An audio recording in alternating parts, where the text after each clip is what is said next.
Paris, 1776. The air in the grand salons buzzed with the whispers of a distant conflict.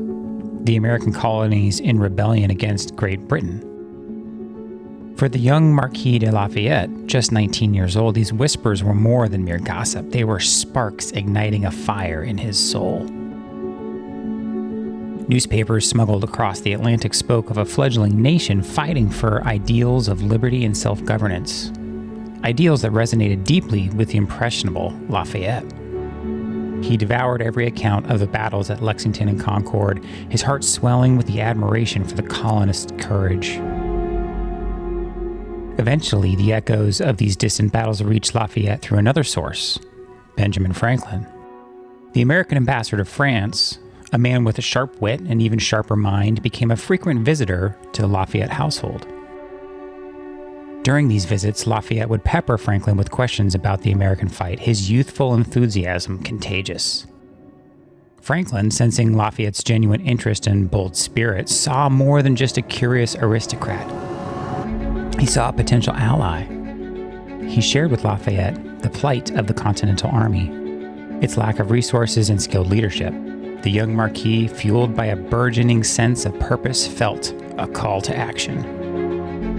Despite his aristocratic background and the disapproval of the French court, Lafayette was determined to join the American cause. He pored over maps, charting a course to the New World.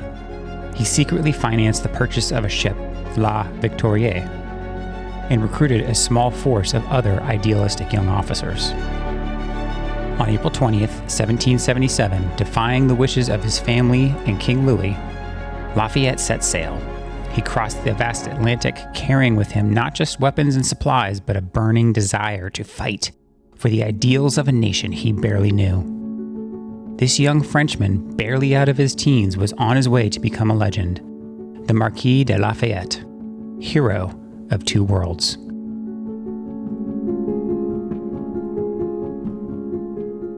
Welcome to Talk with History. I'm your host, Scott, here with my wife and historian, Jen. Hello. On this podcast, we give you insights to our history-inspired world travels, YouTube channel journey, and examine history through deeper conversations with the curious, the explorers, and the history lovers out there. Now, I haven't asked for this in a while, but if you're an Apple Podcast listener, I would love to get some reviews from our regular listeners, or even if you're just listening to this podcast for the very first time and you enjoy the episode, please drop us a review. If you drop us 5 stars, we will read it. And as we've joked in the past, we've actually gotten some negative 5-star reviews because people were providing feedback that way. And so we joke about that. Also, it's been a while since I've done the segment, Good Review, Bad Joke. And so no, we haven't done a bad joke on the podcast for a while. So you leave me a good review. I will dig up a bad history joke to tell. All right. So Jen, as the listeners heard, we're talking about the Marquis de Lafayette. So this is a little bit of a continuation of your trip when you were out in France. Yes. So we're almost done with our Normandy time. We've got one more topic that we're still going to get to, but we wanted to talk about Lafayette for a couple of different reasons. So let's talk about this infamous Frenchman who whisked himself away to America for an adventure and then came back to France much later in life. Yeah, everyone's favorite fighting Frenchman, yes. Right? So if you're no stranger to the channel, you know that we love Mark. He is the interpreter of the Marquis de Lafayette at Yorktown at Colonial Williamsburg. And right now they're embarking on the 200th anniversary of the Marquis de Lafayette's return to America. So the Marquis came back in 1824. He was only supposed to come back for a couple months and see his fellow countrymen that he fought alongside with for the American Revolution. And he ended up staying like 2 years. And he toured all the way down to the south, to New Orleans, and all the way up north. So they're recreating that route. Yeah, this year in 2024. Yes, in 2024, since the 200th anniversary. So Mark and 3 other men will be portraying the Marquis de Lafayette, and they will be going to those locations. And if it's along your route or something you're interested in doing, it's there for you. It's a lot of fun. They were just in Boston. So it's just really neat to recreate the Marquis' welcome back to America. When I was in Paris, the Marquis is actually buried in Paris, and I wanted to see his grave. And that is what this whole video is. Yeah. It was not easy to find. And if you even look up TripAdvisor, the top recommendation is hard to find cemetery. Yep. Because it's very difficult to find. And it took myself and my travel companion a while to figure out how to get there. This is not a touristy part of Paris. Everyone speaks French pretty exclusively. Yeah, not a lot of English like you will find in the touristy in areas. the touristy areas. So you've got to know a couple phrases yourself, or if you're like me, you would put them into your phone and translate, and then hold up the phone for people, and then they could read it, and then they would answer me. And so that was a great way for me to get around. But so just to remind folks, when you mentioned we've met Mark. And I forget Mark's last name off the top of my head, but we met him via Colonial Williamsburg. But we first interviewed him on Talk with History, if you've been listening for a while, because he plays Napoleon pretty extensively. And so we talked to him about after the Napoleon movie came out, and he gave us his thoughts and his take on the portrayal of Napoleon, the historical accuracy of Napoleon. So we will include in the show notes, just for reference, if you're new, if this is the kind of first time you're listening to Talk with History, we'll include a link to the old podcast when he talks about Napoleon, because he is legitimately one of the world's kind of world-renowned Napoleon reenactors. He is one of the experts out there. And then when it comes to Lafayette, well, they're both French, and Mark speaks French incredibly fluently, and not like American fluently. I think his mother was French. His mother was French. And he speaks it very, very fluently, and he plays Lafayette all the time. And so he's getting to do this really cool thing for the 200th anniversary to tour around. So we'll include links to his social media so you can see what he's doing and kind of opportunities that might be in your area if you're interested in that era of American history. Yeah, Mark Schneider is his name. That's and right. The American Friends of Lafayette, they're big in supporting this as well. So just remember that the Marquis de Lafayette was French, comes to America at a very young age to make his name and to find his glory. And Mark has done extensive research, like you said. He can answer any question you really have about the Marquis de Lafayette and his life. But he's also an amazing Napoleon reenactor, and he is world-renowned. The country of France and various cities throughout that region, including Austria and all this stuff, they are flying him out. Mm-hmm. They are paying to bring him out for reenactments on a consistent basis. So that should speak to what caliber he is. He is the best of the best. The best of the best. And so we're good friends with him. Yeah. And you had to go see Lafayette's grave in Paris. I had to go see it. Now, to get some background of this grave, it is, you want to say wrought in French history.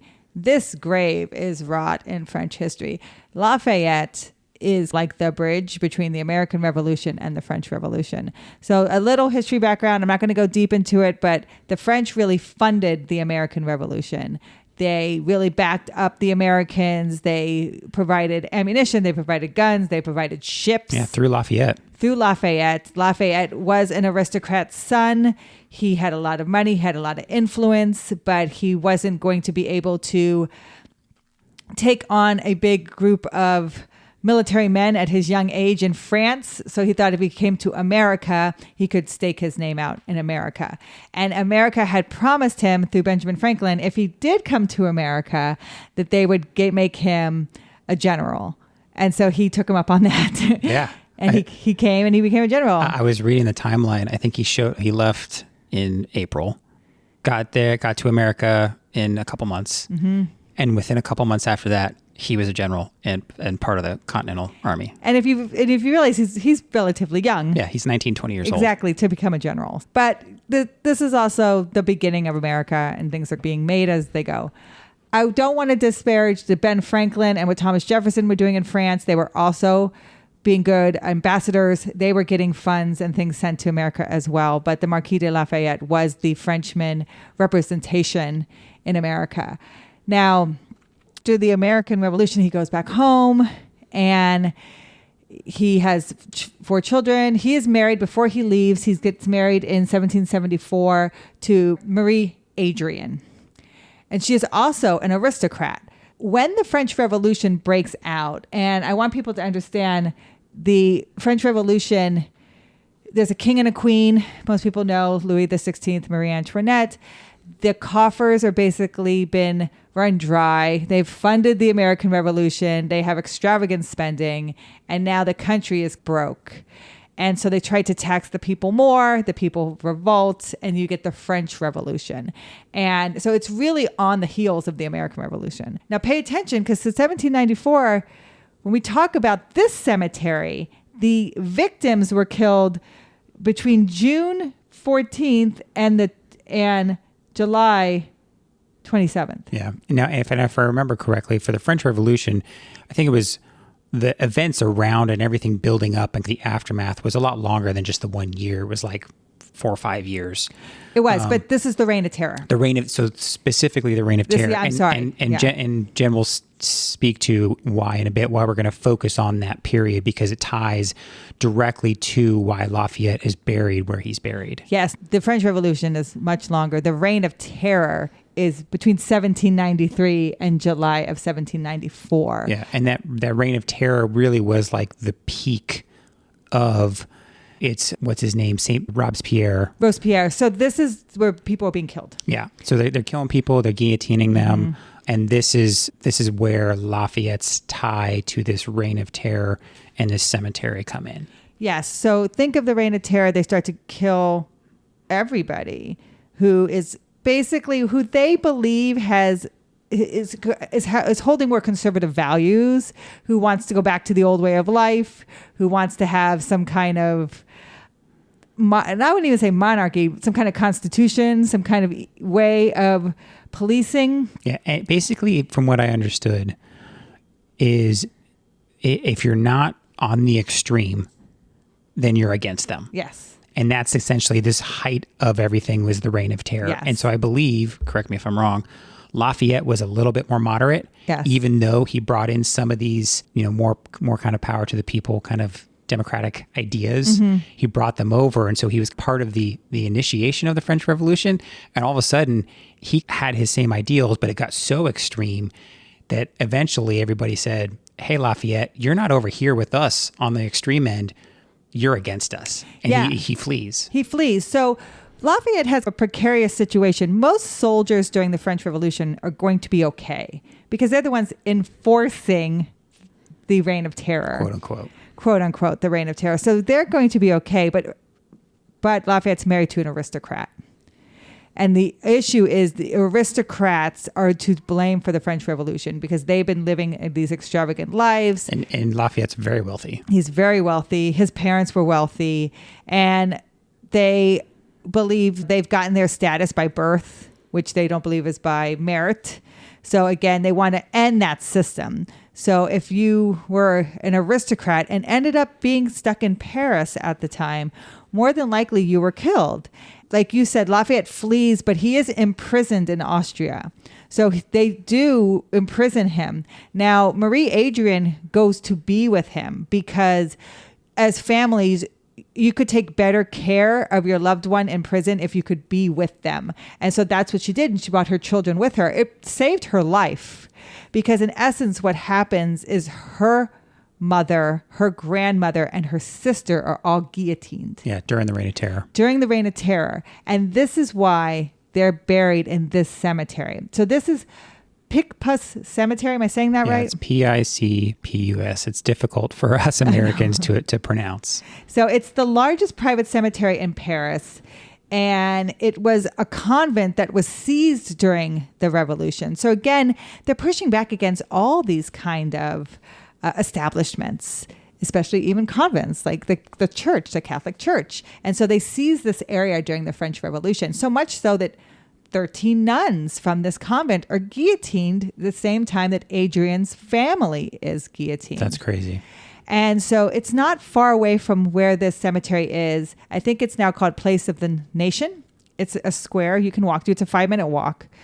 And what was happening during this time, again, this is June 14th to July 27th, 1794, this is the height of the Reign of Terror. So many people have been guillotined.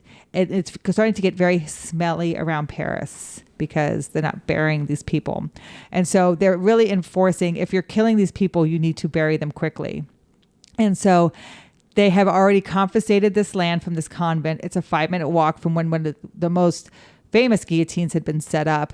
And they take the people on a cart after they've been executed through these doors into this convent and bury them in these mass pits.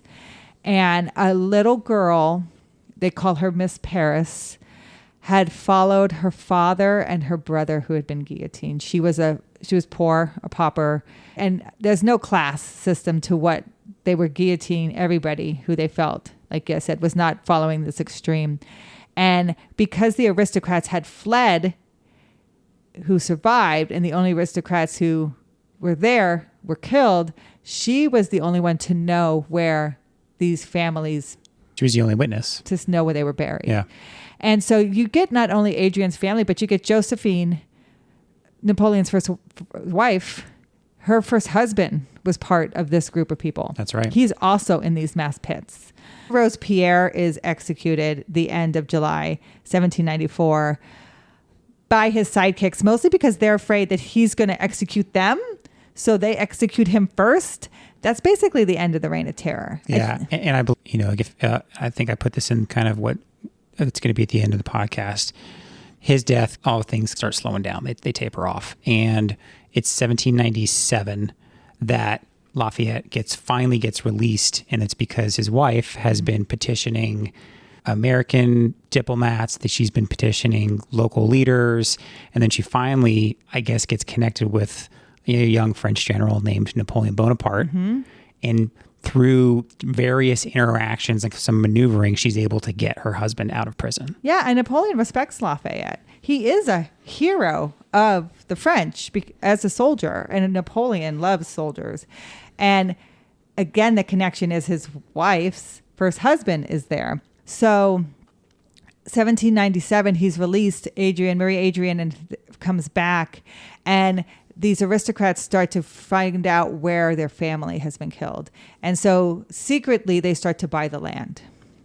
And they start to buy all of that land, and they put another church there. They put another group of a convent there. Is that the one you saw in the video? Yes. And they asked for them to pray for the victims there. So that is what is there today.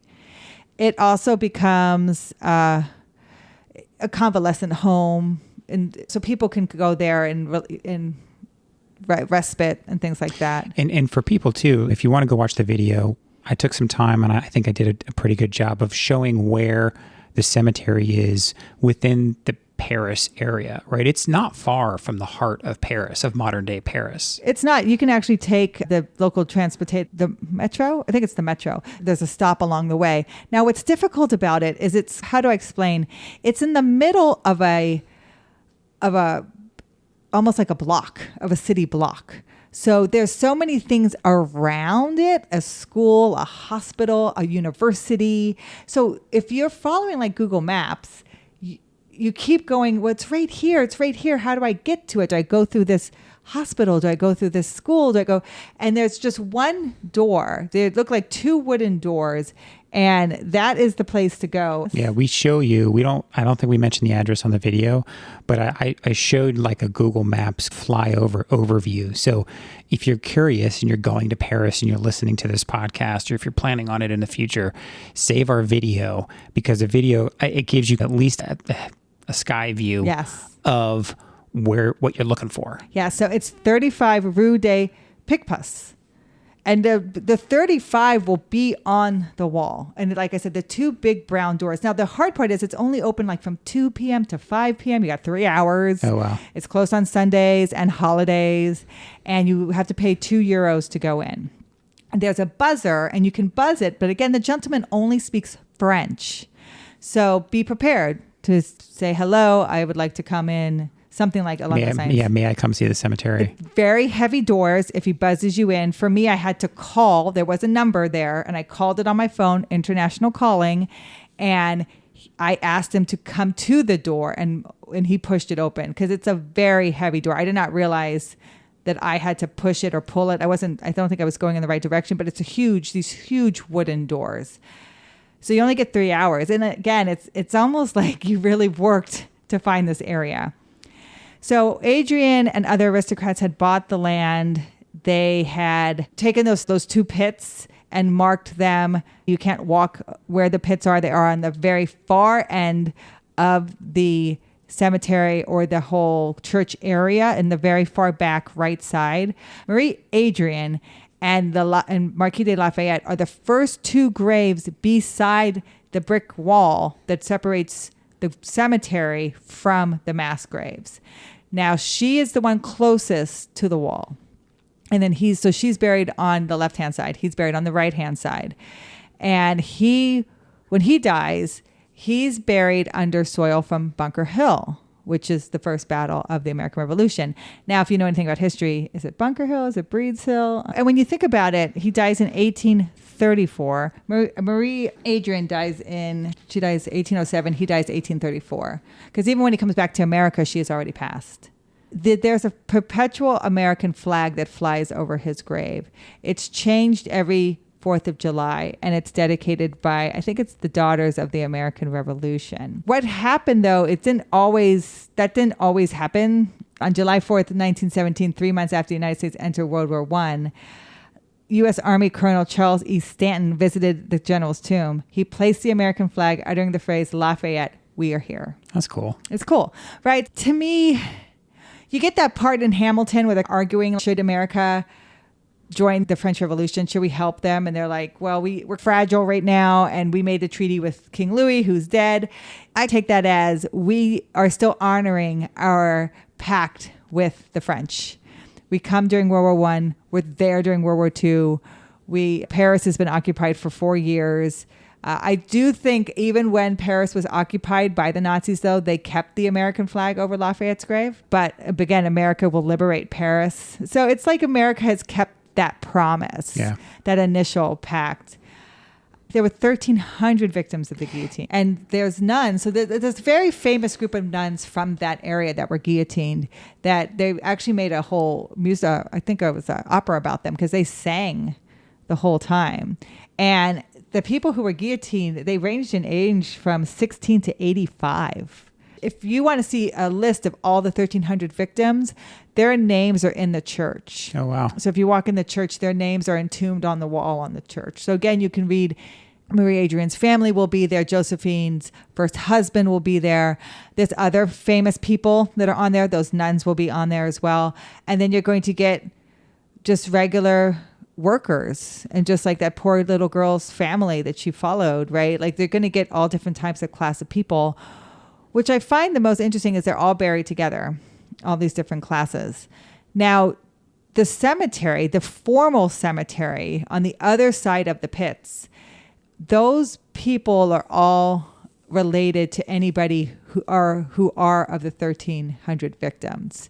I think there's one person who's not a relation. He's a historian who wrote a book about the cemetery and the people.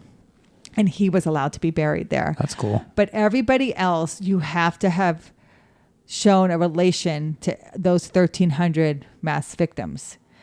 The graves of the Marquis and Adrien, they're flat tombs that have a bunch of ornamentation on them. They're decorated with different plaques from different organizations. There's crosses from the Society of Cincinnati. There's a green circle plaque from the Raleigh Tavern of Colonial Williamsburg. There's a smaller green plaque from the First Company Governor's Foot Guard of Hartford, Connecticut. So you can see there's a lot of these, and they're all different types. Organizations from the American Revolution who honor Lafayette for what he did during the French Revolution. And of course, Marie Adrien, because she was holding down the fort while he was gone. When the Marquis comes back to do his tour of America, he will bring his son, George Washington Lafayette, with him. Lafayette had planned his burial in soil brought back from each of the 24 states he visited, 1824 to 1825. Oh, wow. Unfortunately, toward the end of his American tour, the steamship carrying Lafayette and his American entourage and the soil sunk in the Ohio River. That's where the idea came from. Yeah, the next best thing Lafayette thought was soil from Bunker Hill. His son, George Washington Lafayette, Went back and got it. Completed his wish, spreading American soil over his interred remains, filling his grave. Oh, so that's how that happened. Mm-hmm. That's interesting. But you can see how much regard these two countrymen had for each other. George Washington and Lafayette become close friends. Of course, Hamilton and Lafayette will become close friends. Hamilton he's the aide to George Washington. So you can imagine all the time and hardship they've spent together during the American Revolution. For who he is to America, to be able to go there and visit him, for me, was such a great experience. I left a flag there. I left a dollar bill with George Washington's face on it. And I left a Sacagawea coin because even if you talk to Mark, who plays the Marquis de Lafayette, he gives a lot of credit to Marie Adrien.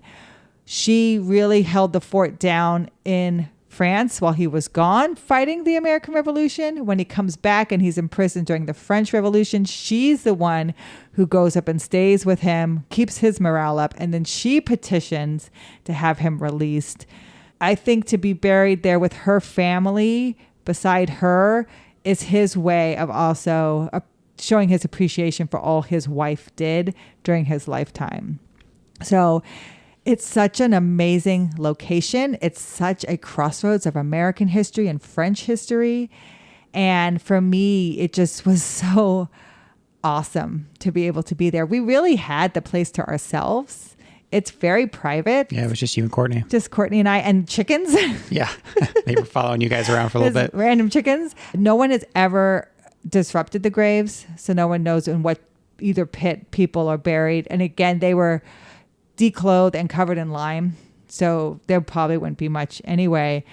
And again, you cannot even walk over to where the mass graves are. They are secluded, but you can see them. So for me, it was so important to go. And I don't know, it felt like the perfect ending to a D-Day tour. Yeah. Because here we are keeping our promise to the French. Yeah, it was really cool. And that was one of those ones that if you were going to go to one spot in Paris, because you weren't sure what you were going to film in Paris after Normandy and everything, that was the one that I was hoping you were going to make happen. And you were able to do it, even as difficult as it was to find.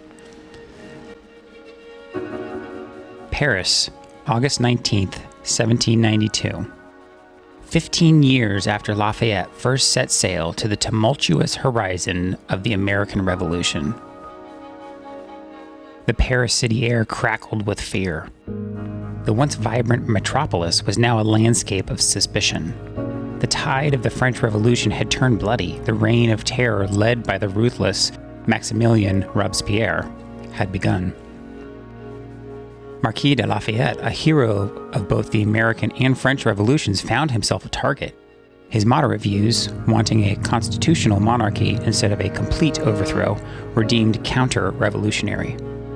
He was labeled an enemy of the revolution, and while fleeing France, he was captured by the Austrians, his former allies. Back in Paris, Adrien, Lafayette's wife, faced a different kind of danger. Being a member of the French nobility, she was constantly under suspicion.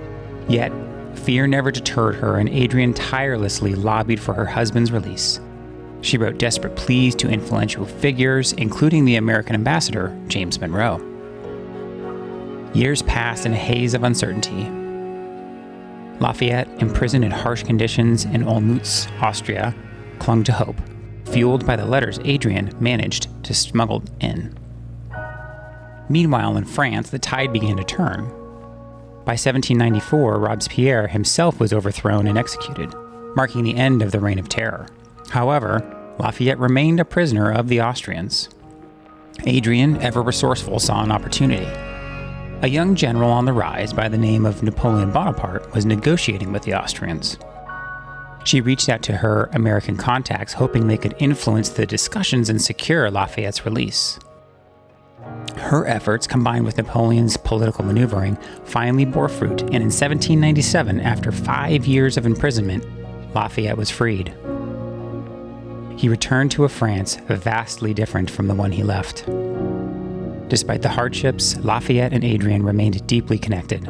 They spent the following years raising their children and advocating for democratic ideals. As they aged, they began discussing their final resting place. Both knew they wanted to be buried in Paris, the city that had witnessed their love story in the tumultuous years of revolution, but more importantly, They both had family that were buried in mass graves during the Reign of Terror, and they wanted to be near them. In 1834, the Marquis de Lafayette passed away. Their simple grave in the hidden garden of the Picpus Cemetery in Paris, France, is next to the mass graves where their family is. And it became a symbol of their enduring love and the turbulent times they had survived.